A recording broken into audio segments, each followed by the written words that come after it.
Assalamualaikum warahmatullahi wabarakatuh. Kami dari kelompok 48 ingin mempresentasikan hasil dari laporan kami, yaitu dari Laboratorium Sistem Informasi Manajemen Program Studi Teknik Industri. Di sini judul kami adalah tentang data flow diagram. Nah, yang pertama, saya Muhammad Zaki Ferdiansyah Raditya Tama Maulana NPM 190 320 169. Sistem Informasi Manajemen atau SIM adalah sistem perencanaan bagian dari pengendalian internal suatu bisnis yang meliputi pemanfaatan manusia, dokumen, teknologi, dan prosedur oleh akuntansi untuk memecahkan masalah bisnis seperti biaya produk, layanan, atau suatu strategi bisnis. Nah, data flow diagram itu sendiri ya, merupakan gambaran suatu sistem yang telah ada atau sistem baru yang dikembangkan secara logika tanpa adanya tanpa mempertimbangkan lingkungan fisik di mana data tersebut mengalir. Dalam laporan praktikum ini membahas tentang suatu sistem DFD atau data flow diagram untuk mempermudah pengetahuan di mana DFD sebagai alat pembuatan model pada persewaan motor. Untuk meningkatkan ketelitian sistem dan kejelasan perincian secara keseluruhan digambarkan dalam suatu diagram data yang menggunakan aplikasi Power Design untuk memudahkan proses pembuatan diagram. Nah, rumusan masalah sendiri bagaimana model perancangan DFD menggunakan Power Designer pada sistem informasi persewaan motor. Tujuan kami ada tiga. Yang pertama, untuk mengetahui entitas dari sebuah studi kasus sistem informasi perincian di persewaan motor. Untuk mengetahui output dari DFD pada masing-masing proses setiap entitas. Yang ketiga, mampu menganalisis DFD sesuai dengan studi kasus yang diambil. Nah, untuk yang selanjutnya, tujuan tinjauan pustaka. Nah, DFD adalah suatu bagian yang menggambarkan arus data dalam suatu perusahaan yang digambarkan dengan sejumlah simbol tertentu untuk menunjukkan perpindahan data yang terjadi dalam proses suatu sistem bisnis. DFD sering digunakan untuk menggambarkan suatu sistem yang telah ada atau sistem baru yang akan dikembangkan secara logika tanpa mempertimbangkan lingkungan fisik di mana data tersebut mengalir. Misalnya lewat telepon, surat, dan sebagainya.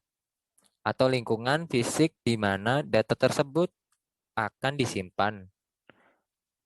Nah, data flow diagram memberikan tampilan secara visual tentang aliran data dan informasi dari suatu sistem.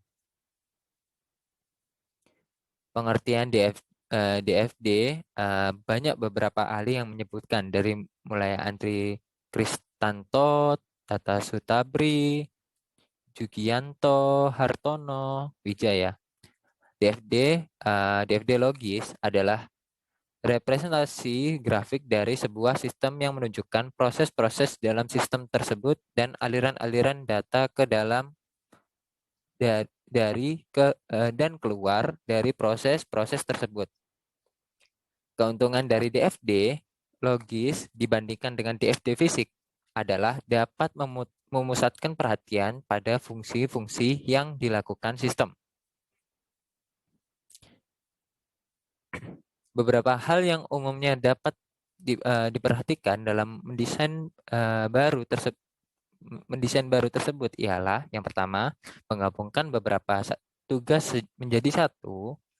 Kedua, master detail update. Ketiga, meminimalkan tugas-tugas yang tidak penting. Keempat, menghilangkan tugas-tugas yang duplikat. Kelima, menambahkan proses baru. Keenam, meminimalkan proses input. Lalu yang terakhir, menetapkan bagian mana yang harus dikerjakan komputer dan bagian mana yang harus dikerjakan secara manual. Nah, dalam notasi atau simbol DFD, perlu memperhatikan beberapa hal. Sebagai yang pertama, hanya proses saja yang berhubungan dengan sistem data. karena yang menggunakan atau merubah data disimpan data adalah proses.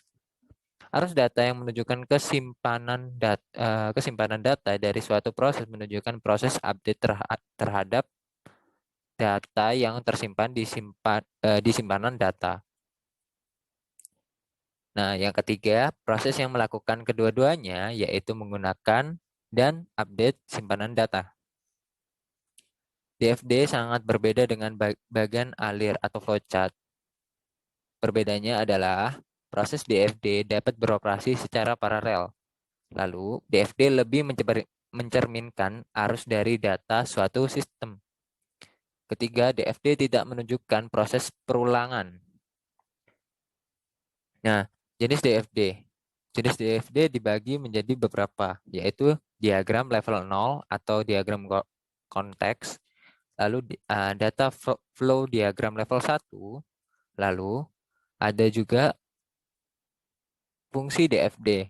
Nah, data flow diagram memiliki beberapa fungsi yang dapat berguna untuk kebutuhan sistem. Berikut ini adalah beberapa fungsi dari data flow diagram yang dapat Anda lihat di bawah ini. Yang pertama, DFD merupakan suatu alat yang membuat model yang mungkin suatu profesional sistem untuk bisa menggambarkan suatu sistem yang menjadi sebuah jaringan proses fungsional. Kedua, data flow diagram atau DFD juga merupakan suatu alat yang membuat model yang sangat sering digunakan oleh orang-orang. Lalu yang ketiga, data flow juga adalah salah satu alat yang dapat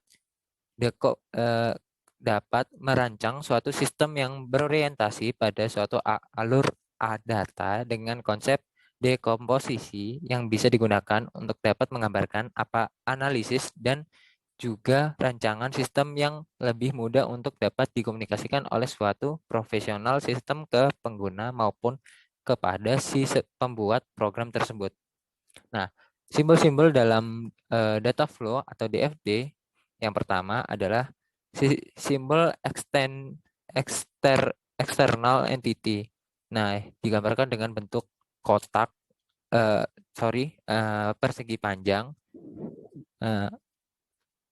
External entity atau disebut dengan terminator adalah simbol yang bisa berupa suatu organisasi atau orang atau sekelompok orang maupun perusahaan yang sama tetapi yang di luar kendali oleh sistem yang tengah dibuat modelnya.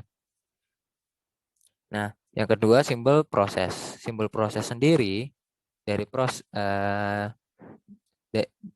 sebuah proses yaitu aktivitas maupun kerja yang akan dilakukan oleh mesin, komputer maupun orang dan nantinya akan menghasilkan sebuah arus data yang akan masuk ke dalam suatu proses untuk bisa dilakukan arus data yang akan keluar dari proses tersebut.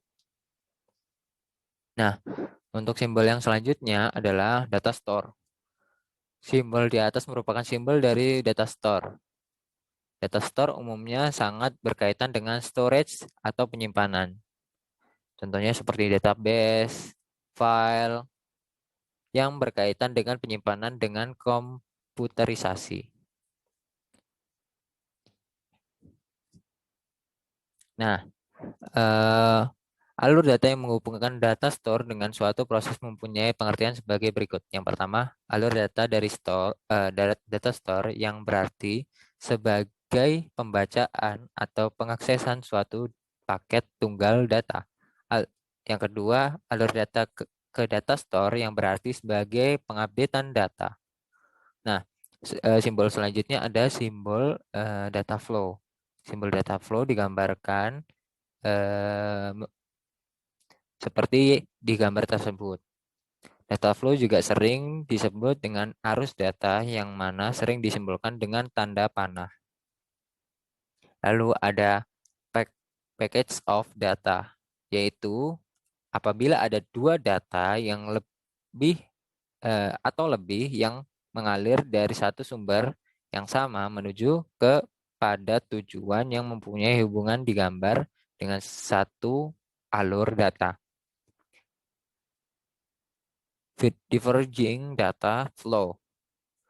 Jika semua paket data yang berasal dari sumber yang sama menuju pada tujuan yang berbeda, paket data yang kompleks dibagi menjadi beberapa elemen data yang dikirim ke tujuan yang berbeda. Converging data flow. Converging data flow itu apabila terdapat alur data yang berbeda, sumber menuju ke tujuan yang sama. Lalu ada sumber dan tujuan. Arus data harus dihubungkan pada proses baik dari maupun yang menuju ke proses. Lalu ada simbol input atau output. Di atas merupakan simbol dari input maupun output. Simbolnya yaitu berbentuk jajar genjang seperti pada gambar di atas. Simbol tersebut juga merupakan representasi dari input maupun output yang terdapat pada data flow diagram. Konteks diagram atau CD. CD memperlihatkan sistem yang dirancang secara keseluruhan. Semua external entity harus digambarkan sedemikian rupa sehingga terlihat data mengalir pada input, proses, output. Nah, diagram ini adalah diagram level tertinggi dari DFD yang menggambarkan hubungan sistem dengan lingkungan luarnya. Caranya, yang pertama tentukan nama sistem, tentukan batasan sistemnya, tentukan terminator apa saja yang ada dalam sistem, tentukan apa yang diterima atau diberikan terminator dari atau ke sistem. Gambarkan diagram konteks. Cara menggambarkan DFD. Yang pertama, identifikasi external entity. Yang kedua, identifikasi semua input dan output. Lalu yang ketiga, gambarlah terlebih dahulu suatu diagram konteks. Yang selanjutnya, gambarlah bagian berjenjang. Lalu, gambarkan sketsa DFD untuk overview diagram. Selanjutnya, gambarkan DFD level-level berikutnya. Yang terakhir, gambarlah DFD gabungan semua level. Nah, di dalam menggambarkan arus di data di DFD perlu diperhatikan beberapa konsep berikut. Yang pertama, konsep paket dari data. Lalu yang kedua, konsep arus data menyebar. Yang ketiga, konsep arus data mengumpul. Yang terakhir, konsep konsep sumber dan tujuan arus data. Syarat untuk membuat DFD yang pertama, memberikan nama untuk tiap komponen DFD. Yang kedua, pemberian nomor pada komponen proses. Yang ketiga, penggambaran DFD sesering mungkin agar enak dipandang, menghindari penggambaran DFD yang rumit. Yang terakhir, pemastian DFD yang diberikan itu konsisten secara logika. Bentuk data diagram full. Yang pertama, diagram alur data fisik atau bisa disebut DADF. Nah, DADF lebih tepat digunakan untuk menggambarkan sistem yang ada. Untuk bagian pengujian, lalu diagram alur data logika atau yang biasa disebut DADL lebih tepatnya digunakan untuk menggambarkan sistem yang akan diusulkan. Lalu ada pengujian sistem. Pengujian sistem dengan melakukan pengujian terhadap sistem, diharapkan sistem dapat berjalan sesuai dengan perencanaan dan desain awal yang dibuat. Lalu ada contoh kasus sederhana DFD seperti di gambar. Nah, lalu ada juga komponen data flow diagram seperti berikut. Lalu untuk langkah-langkah pengerjaannya, yang pertama untuk pengerjaan pembuatan data flow sebagai berikut. Yang pertama membuka aplikasi Power Designer. Lalu yang kedua setelah Power Designer terbuka, klik File, lalu klik New, lalu klik Data Flow Diagram. Nah, setelah itu buat konteks diagram diawali dengan membuat tools proses sesuai dengan permasalahan yang telah ditentukan entitas pada proses dengan tools entity. Yang pertama pelanggan, yang kedua pelayan, yang ketiga penjaga, yang keempat motor, yang kelima nota, yang Keenam, sistem persewaan motor. Seperti berikut gambar pertama. Lalu, membuat relasi timbal balik dengan tools data flow seperti berikut. Saling berhubungan. Jadi, pemilik akan berhubungan dengan sistem, sistem akan berhubungan dengan rumah, rumah akan berhubungan, semuanya nanti akan berhubungan, saling berhubungan. Lakukan proses decompose dengan cara klik kanan pada tools proses, lalu decompose proses, lalu pencet open diagram. Nah, setelah itu, tambahkan proses relasi dan storage yang dibutuhkan sesuai dengan entitas yang ada pada DFD level 0. Setelah membuat DFD level 0, untuk membuat DFD level 1, lakukan proses decompose dengan cara klik kanan pada tools proses, lalu decompose proses, lalu pencet open diagram. Nah, untuk bagian selanjutnya akan dijelaskan oleh partner saya. Sekian. Halo, selamat sore. Nama saya Bima, NPM 17100. Di sini saya akan menjelaskan tentang bagaimana cara membuat DFD di Power Designer. Yang pertama adalah create model, klik data flow diagram. Kemudian pilih entitas sesuai dengan studi kasus yang Anda pilih dengan simbol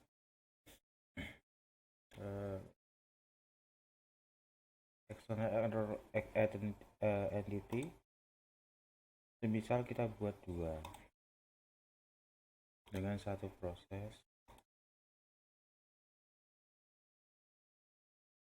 Setelah itu kita berikan nama setiap entitasnya. Semisal yang pertama adalah pelanggan. Oke. Yang kedua adalah pelayan. Kemudian untuk proses kita misalkan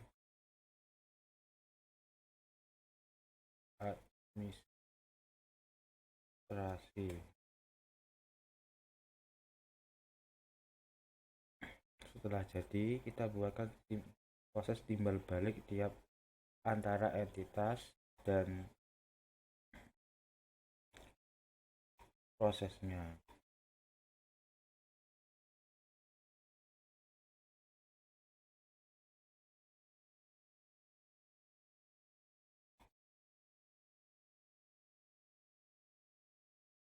Nah, ini sudah jadi.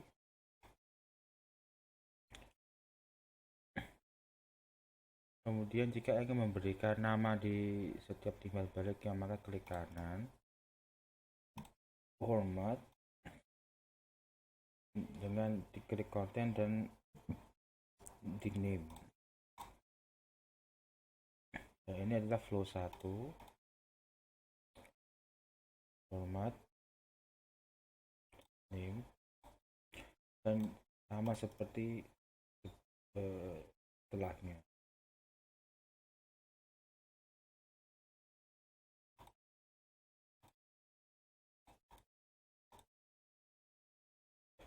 Setelah itu kalau ingin memberikan nama, kita klik. Misal dengan pelanggan administrasi adalah isi data diri. Untuk yang flow kedua, misal validasi.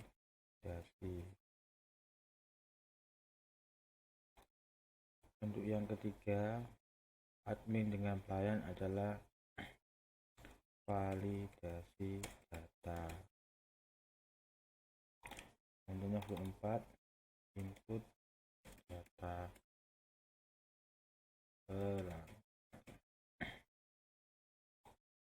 seperti ini. Kemudian kita decompose.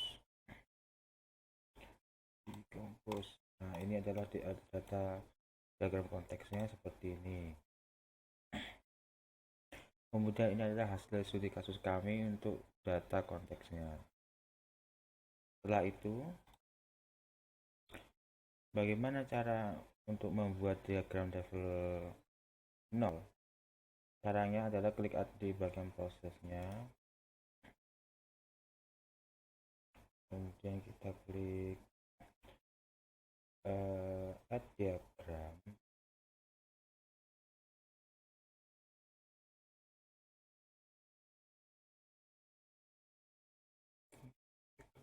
Open diagram, maaf. Kemudian kita dapatkan entitas yang sebelumnya, pelayan dan pelanggan. Kemudian untuk membuat DFD level 0, caranya adalah kita hanya mendapatkan satu proses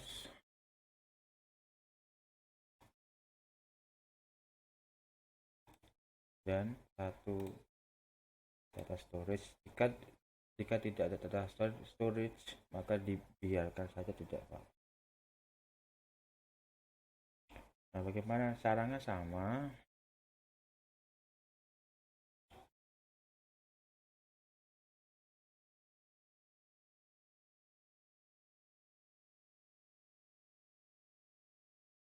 Caranya sama seperti sebelumnya. Untuk mendapatkan timbal baliknya, kita klik seperti itu, sama. Tadi proses dengan pelanggan adalah validasi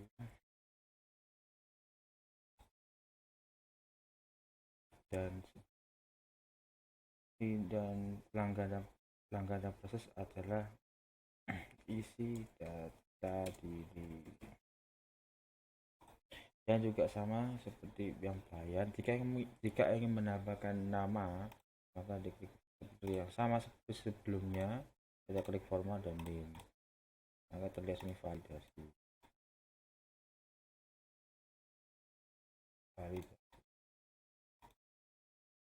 Tesnya kita tadi administrasi seperti administrasi, karena sebelumnya, karena tidak setiap proses tidak boleh sama namanya, maka kita harus mengganti nama yang unik. Misal administrasi, kita ganti administrasi 2, tujuannya biar agar tidak sama. Nah, seperti ini. Untuk data storage bisa kita ganti, contohnya data penyimpanan pelayan.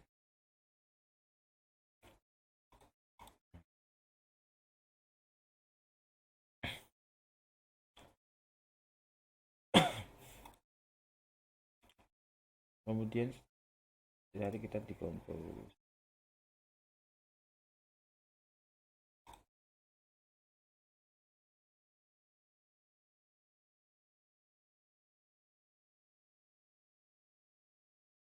Nah, ini adalah studi kasus kami tentang pesawat motor dengan DFD level 0. Nah, bagaimana cara untuk membuat DFD level 2? Caranya kita klik dari sini saja, kita klik open sama seperti sebelumnya, open diagram. Nah, nanti bentuknya seperti ini, sama seperti DFD level 1, cuma hanya saja kita harus menambah lagi seperti ini di setiap proses pada DFD level 0-nya. Sekian, terima kasih. Setelah ini saya akan menjelaskan tentang output dari persewaan motor kami, studi kasus kami, setelah yang berikut ini.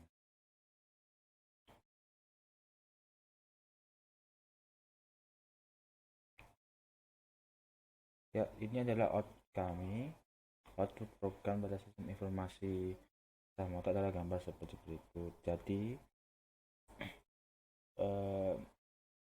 di setiap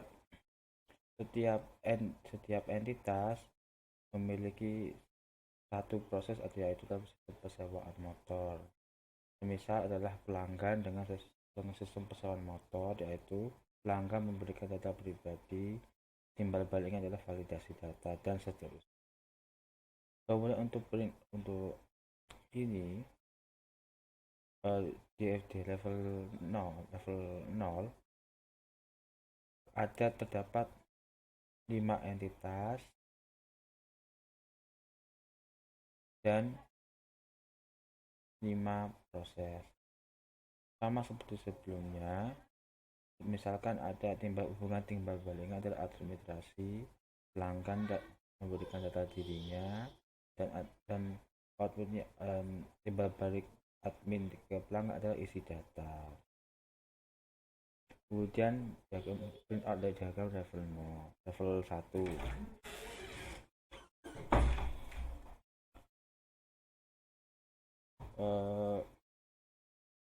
Sama seperti sebelumnya, proses administrasi memberikan output oleh validasi data, kemudian pelanggan memberikan isi data dirinya, dan seterusnya sama.